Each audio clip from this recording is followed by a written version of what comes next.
Hello, my name is Edwina Archer and I'm the funding lead for Active Derbyshire and Active Notts, and this is a presentation about capital grant opportunities for sport and physical activity.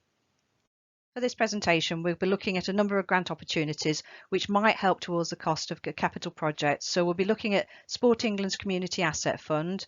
We'll also be looking at landfill funding, SEVERN TRENT's Community Fund, as well as the National Lottery Community Funds Awards for All programme. There are also funding opportunities through some of the sport-specific foundations, as well as a number of smaller grant opportunities as well. We'll start by looking at Sport England's Community Asset Fund. The Community Asset Fund is a capital programme which is open to a very wide range of not-for-profit organisations, including schools and local authorities, as well as community groups and charities. If you've got a football-related project and to a lesser extent a cricket-related project, I would offer a word of caution at this stage. There are some exclusions, particularly for football, so there's some very specific guidance for football and cricket projects. As with any funding programme that you might be interested in, your first port of call should be the guidance notes before you even consider looking at the application form. For the Community Asset Fund, awards are between £1,000 up to £150,000. However, awards over £50,000 are by exception. Community groups and organisations don't need to provide match funding. However, you should try to obtain some for your project because Sport England, although they say that it's not required, they will actually be looking for it, or at least the attempt to try and secure some. The statutory sector and schools are required to provide at least pound for pound match funding. There's no deadline, so you can apply at any time. The initial application form is relatively short and simple. However, as with any application form for funding, it's really important to make sure that you include enough information for the assessor to get a good understanding about what you want to do and the need for your project.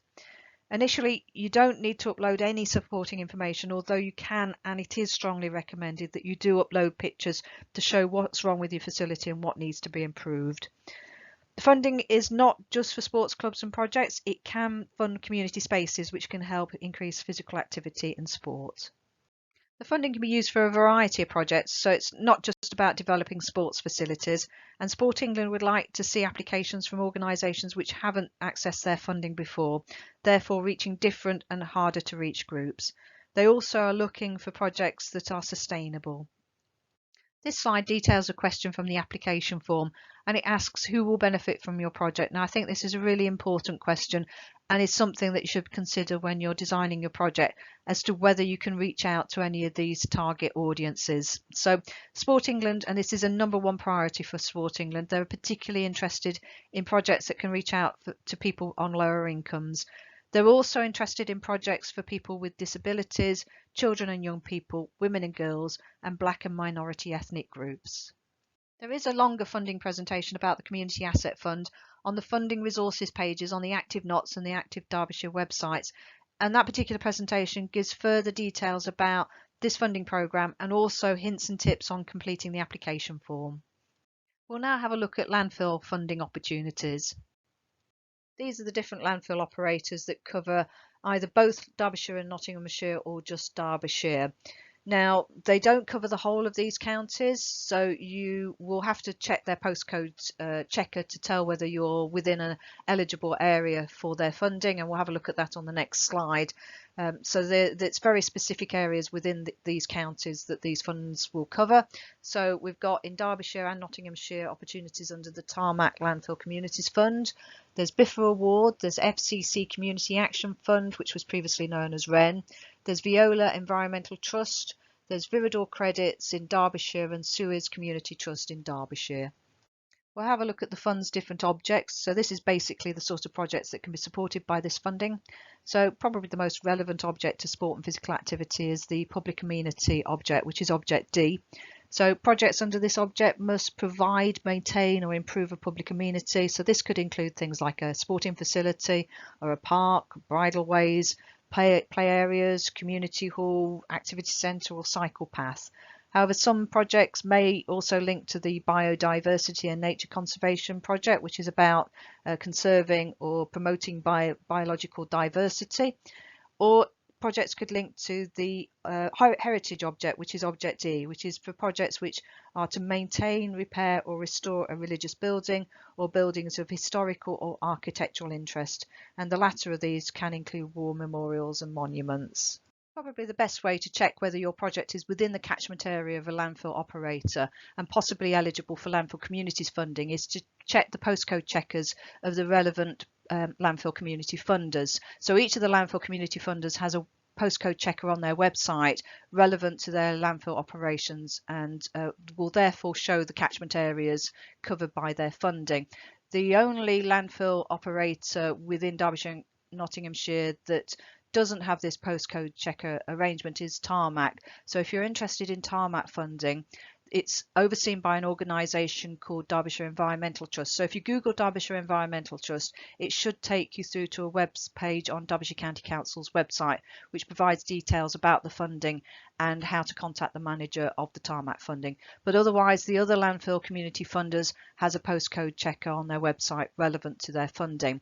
We've tried to make this as easy as possible on the Active Notts and Active Derbyshire websites, so there is a dedicated web page on both sites relating to landfill communities funding. If you scroll down to the bottom of that page on landfill communities funding, you'll find the links to all the postcode checkers detailed there. So click through and it will take you through to the landfill operators postcode checkers. So it should provide you with an easy, quick way of getting through and checking quickly whether your project is within the catchment area for this funding.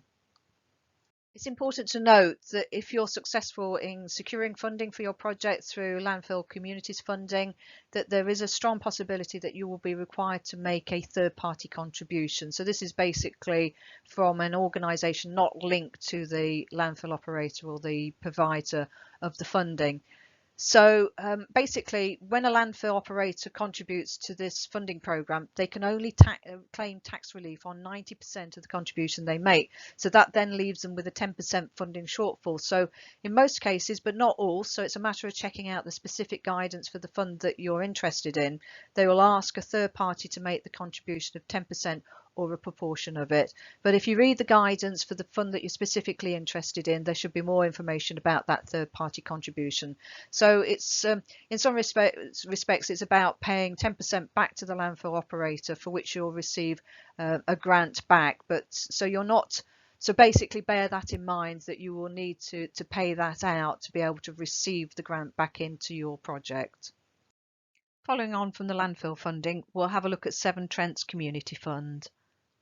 Severn Trent launched their community fund in January 2020 with the aim to distribute £10 million over 5 years.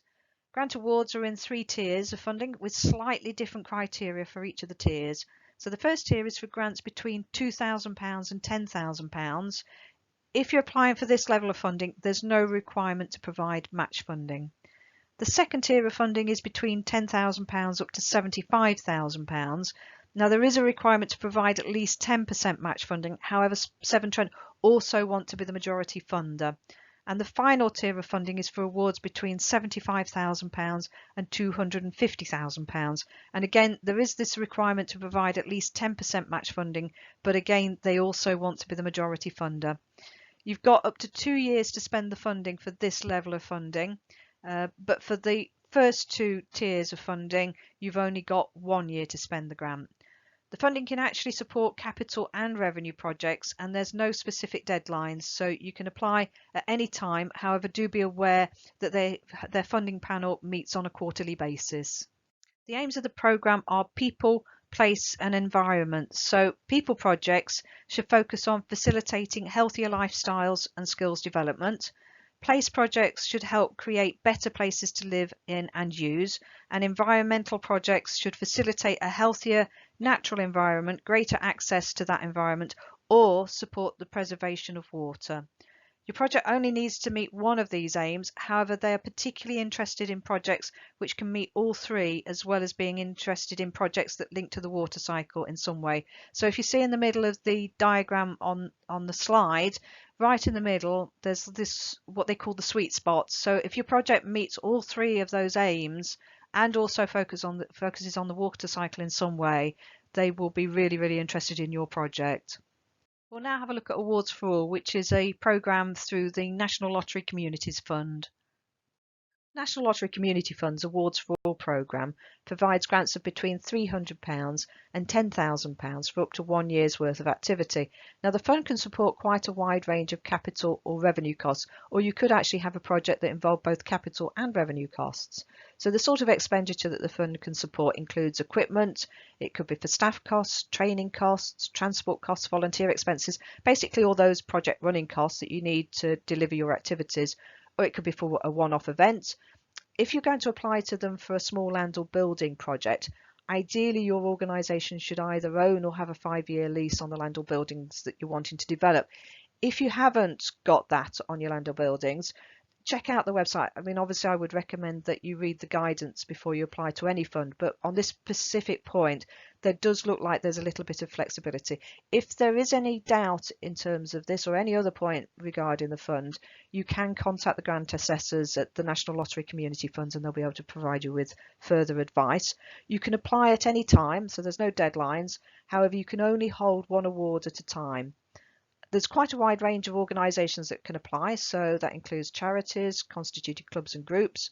It can include not-for-profit companies and community interest companies. It also includes statutory organisations. They particularly welcome applications from smaller organisations too. So in terms of their assessment, I believe that smaller organisations get a few extra points because they're smaller.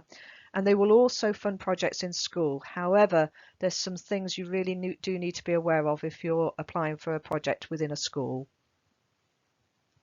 These are Awards for All's priorities. So projects must meet at least one or more of these priorities. So they are bringing people together and building strong relationships in and across communities, improving the places and spaces that matter to communities, or helping more people to reach their potential by supporting them at the earliest possible stage. Also, Awards for All are particularly interested in how you've involved your community in the design and the development of your project, and also how they'll be involved in the delivery of the project. It's important to note that Awards for All won't support projects that focus on participation in sport. However, they will fund projects that use sport to meet at least one of their programme priorities, which we looked at in the slide just before this one. So with particular reference to capital funding projects, they could support the development of a community space within, for example, a refurbished or new sports pavilion. So this could include kitchen or meeting room areas which could help facilitate community activities, for example. The fund could also support the costs of equipment too, which could enhance these spaces for community use.